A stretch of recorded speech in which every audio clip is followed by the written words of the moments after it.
What is going on, guys? Welcome back to another video, and today I'm going to be recapping the New York Giants getting the win over the Houston Texans 27 to what should have been 15, but it was 22.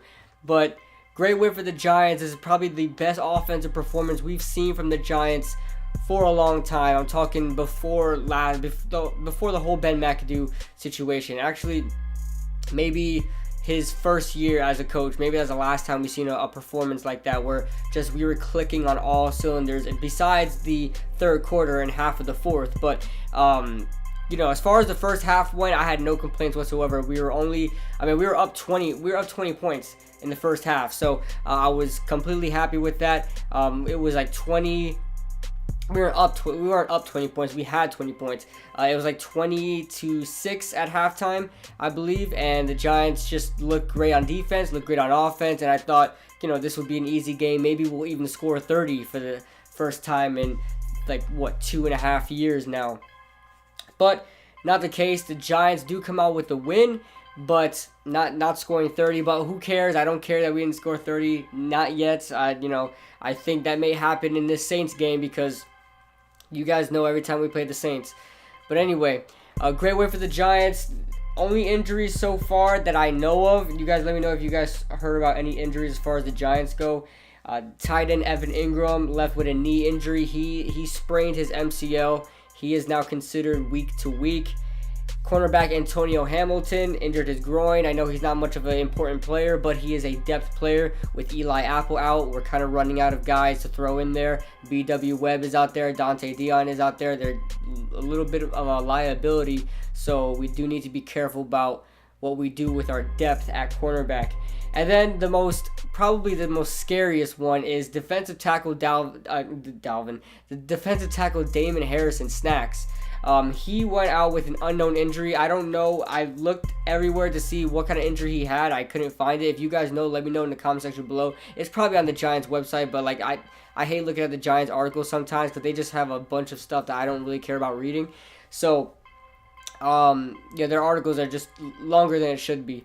But anyway, Damon Harrison, Snacks Harrison, was out with a unknown injury. He did not return into the game. I believe Mario Edwards filled in for him and had himself a sack as well. So great job for Mario Edwards there. But he was holding his head in the fourth or third quarter, holding his head. All the assistants were around him, all players were around him, seeing if he was okay. They brought him back. He never came back out, and I really don't know what happened there. So that's a huge part of our defense right there. One of our key cornerstones of our defense out right there. So we'll see what happens if he comes back next game versus the Saints. That's all the injuries that were suffered so far during that game. I don't know if Eli Apple's coming back. We definitely do need him back. Janoris Jenkins got demolished by DeAndre Hopkins. And nobody was able to cover Will Fuller, because our slot corners I think BWI was on the outside, Dante Dion was in the slot, and I saw Dante Dion on the outside too a couple times. So I don't know what happened there, but nobody was able to cover Will Fuller, and the small shifty receivers are definitely going to be a problem, because I don't think Dante Dion is up for it just yet, even though he's probably our best suited slot corner. I don't think he's just yet up for it. And then Janoris Jenkins, it has to cover DeAndre Hopkins, and that was a big problem in the third quarter. Janoris Jenkins couldn't cover a freaking dig route, and it was coming over and over and over again. He should have been wary about that, but it is DeAndre Hopkins. And Deshaun Watson looked good. I know early in the game he did not look good. He was throwing weird balls. A lot of them were getting tipped. Kerry Wynn was definitely a great contributor in that. And Deshaun Watson played pretty well. He threw for 385 yards, 2 touchdowns, and 1 pick. He had himself a decent game. It didn't start out that way, but in the third quarter, it was the Texans' time to shine. That third quarter was dominated by them. Not points-wise, because they didn't put up too many points in the third quarter. Let's see how much point they put up. They put 3 points up in the third quarter, but it was definitely their time. They put up 13 in the fourth, but I felt like the Giants were still able to move the ball on offense, and it was kind of even from there. But the third quarter was definitely theirs. They just couldn't score any points. That interception. There was also a fumble as well. So just turnovers and late punts really was due to punts in our territory were due to them not being able to score points. The Giants defense is definitely up there. Should be up there as one of the better defenses in the NFL. I'm not going to say top 10, top 5 yet, but definitely one of the better defense. We are a bend but don't break. I know a lot of good defense are like that. In the third quarter, we kind of slacked off, but in the first 2 quarters, I mean, the Giants were locking down on defense, and you got guys. Janoris Jenkins is out there, yes, but you got guys out there in the secondary like Michael Thomas. You got guys out there like Curtis Riley that takes the worst angles of a safety I've ever seen in my entire life. I would put a clip up, but I'm scared of copyright. But you guys got to watch Curtis Riley take angles when a receiver caught the ball. You guys remember Tavon Austin in that one play touchdown in week 2 of that Dallas game that happened last week? That was thanks to Curtis Riley taking terrible angles. I mean, it looked like he ran in front of him, then ran behind him, and just trailed him from there. That's exactly what he was doing with DeAndre Hopkins, exactly what he was doing with Will Fuller. Curtis Riley, we need to bring back Darian Thompson back or Andrew Adams, somebody, because this is not working out. Curtis Riley is not working out. So, and then, like I said, you got guys like Curtis Riley out there, B.W. Webb, Dante Dion, Antonio Hamilton. You got guys out there that aren't really good, but we're still locking up in the first and second quarters. Like I said, third quarter was all Texans, but, it was pretty good. I mean, think about we had all the defensive guys out there. Think about we had Eli Appleback, who's having a really good year so far. James Betcher is doing a good job with this defense. It's definitely better than last year's, and I definitely see us getting pressure. I just want to be able to see us get more sacks because we got a lot of slow guys out there. B.J. Hill, we've got Dalvin Thompson, we got Damon Harrison, Mario Edwards. These are slower guys. We don't have much speed rushers. Lorenzo Carter had himself a sack today, and he did force a lot of pressure today. But we need to see more of that from Lorenzo Carter. He's probably our only speed rusher that we have, and he's not a star yet. So hopefully one day, but Lorenzo Carter is just not a star yet. As far as that goes, the Giants had a great second quarter, a great first half, not a very good second half, but we definitely closed it out. All we needed to do was score one more touchdown, and I was pretty sure we were going to win the game, and we did just that. We only need to score 7 points in the next 2 quarters, the third or fourth quarter, at least score 7 points within those 2 quarters. I think we had the game. Like I said in my predictions, because I didn't get around to making a preview video, I was actually sick. I had a terrible cold. Thank God I'm getting better now, but I said the Texans aren't scoring more than 23 or 24 points. I had us losing 23 to 13 or something like that. I can't believe we scored 27, but I stand corrected. I'm happy that I stand corrected. But I was exactly right. I'm on the Houston Texans. They scored 22 points. I knew they weren't going to get past 22 or 24. I know the Texans' offense is very good. They got a lot of weapons, but they haven't shown that yet. And I didn't think they were going to show that against the Giants' defense because we aren't bad this year on defense. We definitely aren't. But I definitely did not see that this offense lighting it up. Eli Manning. First of all, I want to highlight something. Chad Wheeler did great as his first start at right tackle. I know that, J.J. Watt had 3 sacks. And I'm going to look back at the film. I don't know if J.J. Watt had all 3 sacks on Chad Wheeler. I don't know. I think J.J. Watt stunted one time and went into the inside. Don't take my word for it. I'm going to look back on the film and we'll see what happens. But I don't know if J.J. Watt got all 3 sacks on Chad Wheeler, but he did a good job. Eric Flowers, I probably guarantee you, DeMarcus Lawrence had 3 sacks on Eric Flowers. I think J.J. Watt would have had a lot more on Eric Flowers. I think Eric Flowers is just not good, man. He's just not. If they want to try to kick him out into guard, because the problem is Eric Flowers does not handle the speed rush, the outside shoulder, very well. Players are able to get around him very quickly. That's what he can't handle. If we kick him out to guard, he'll just have to pretty much worry about a bull rush. And we'll see. He's one of the stronger.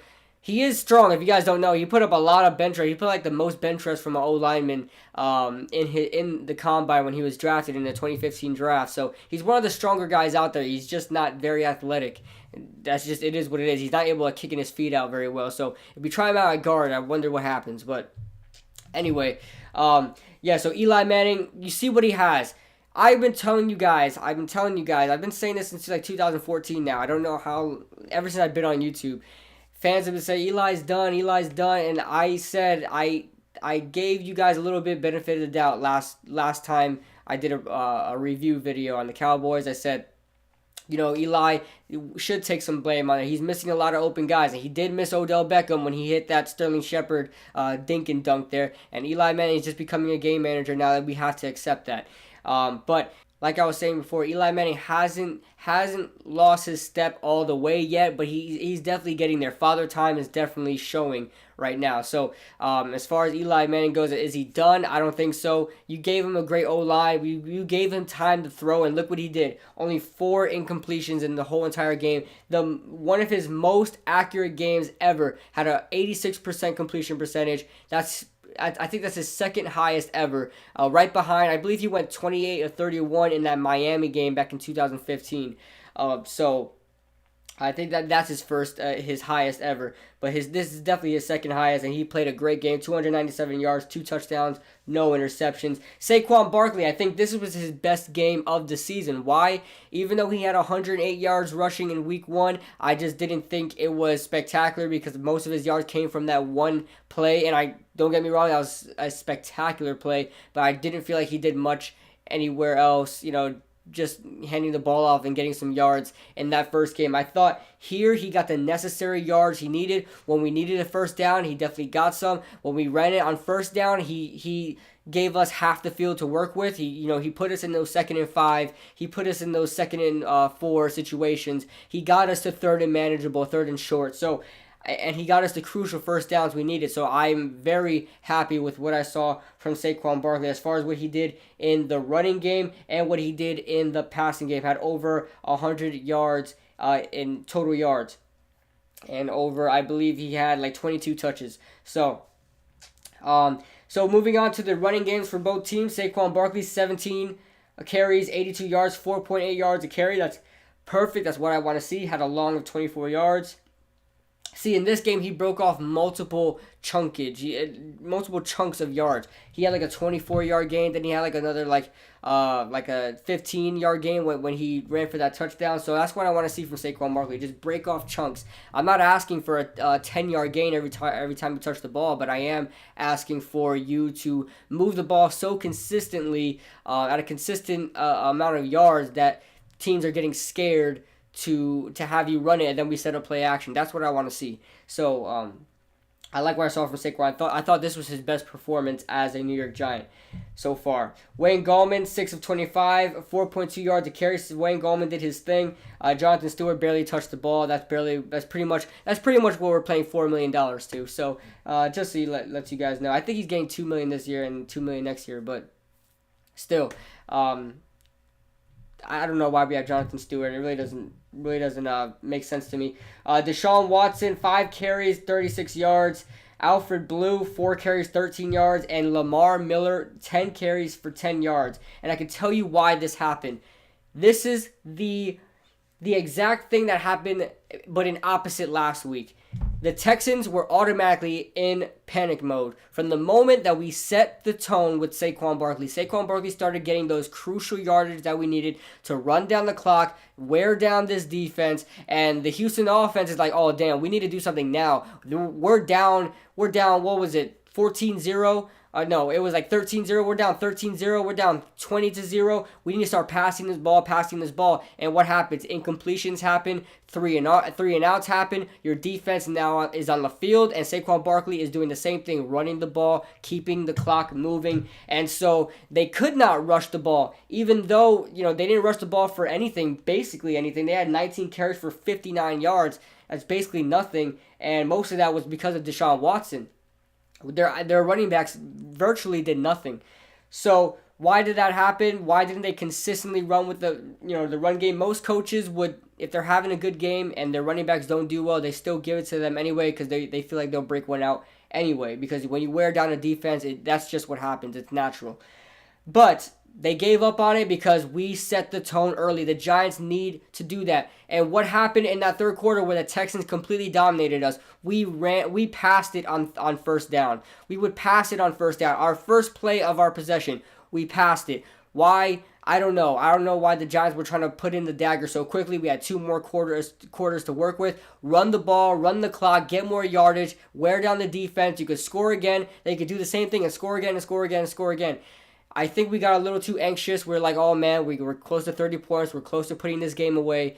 And we try to pass the ball. We try to get it going real quick, and that's what allowed the Texans to come back. And what happened? I think Pat Shurmur woke up and he's like, okay, give the ball back to Saquon, give the ball back to Wayne Gallman, and just keep running it, and then we'll get down the field. And that's how we scored our 7 points. But a big mistake. And Bad Dog, I was watching his live stream.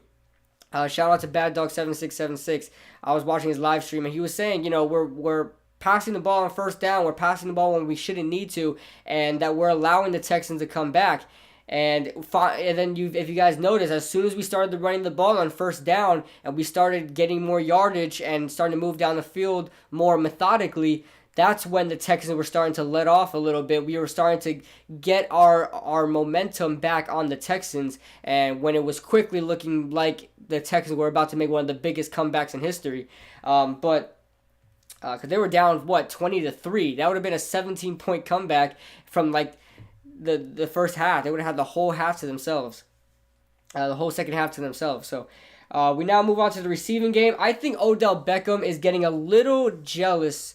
If you guys noticed, every time another guy scores, like Sterling Shepard got himself a score, Saquon Barkley got himself a score, Red Ellison, you could see that Odell Beckham is kind of looking a little sad about that, a little bit salty. And I don't blame him. He's out there getting these good looks. And the Cowboys, I counted 3 times where Odell Beckham was in the end zone and we couldn't hit him. And, in this game, where one playing specifically, Odell Beckham ran twice that I remember, twice down the field, beat his man. I can't remember which man it was, but beat his man, was able to get downfield, and Eli Manning just didn't even look his way. Why? Because he's just in game manager mode. He's just trying to get the first down and move on. So he's going to find Sterling Shepard on a little crossing route. He's going to find Red Ellison on a little seam route or a little sit-down route right in the middle of the field. That's pretty much what Eli is now. So Odell Beckham is not going to enjoy these final years of Eli, because Eli Manning is just not going to risk it for the biscuit anymore like he did, in that Dallas game where he made that famous catch.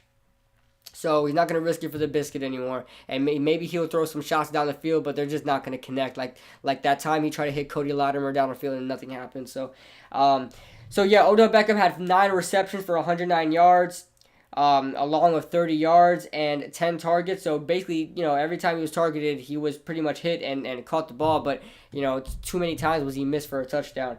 Sterling Shepard, 6 of 80 and a touchdown.